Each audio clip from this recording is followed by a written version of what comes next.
Hello, this is myself Bappi. আপনাদেরকে স্বাগতম আর একবার আমার চ্যানেলে। কিছুক্ষণ আগে বৃষ্টি হয়ে গেল। This is really amazing. গরম তপ্ত ঢাকায় বৃষ্টি সত্যি মনোমুগ্ধকর। অলরেডি অনেকে খিচুড়ি, বেগুন ভাজি, গরুর মাংসের প্ল্যান করে ফেলাইছে। সেম পরিকল্পনা আমরাও করছি। হঠাৎ করে একটা ব্যাপার মনে পড়ে গেল। মনে করেন আজকের বৃষ্টিটা যদি 1 ঘন্টা হইতো টানা, তাহলে কি ব্যাপারটা হইতো। এই ভাইরাল রাসেলস ভাইপারের যুগে তখন আর একটা নতুন ভাইরাল নিউজ হয়ে যেত।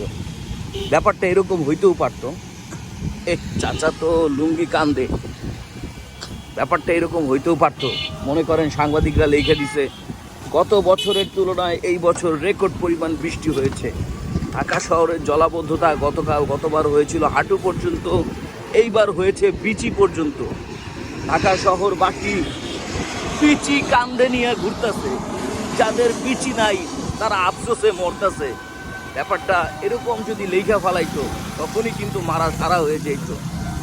যা হোক, আমাদের উত্তরা মিরপুরে বিচি কান্দে ওঠার মতো বৃষ্টি হয় নাই।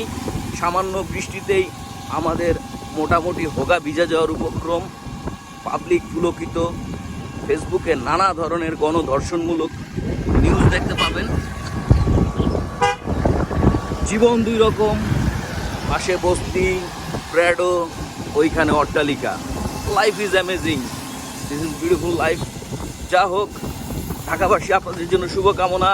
আপনাদের বিচি কান্দে উঠে নাই, বৃষ্টি স্নাত মেঘাচ্ছন্ন আকাশ, আপনারা এনজয় করেন। See you another time. Tata, bye by.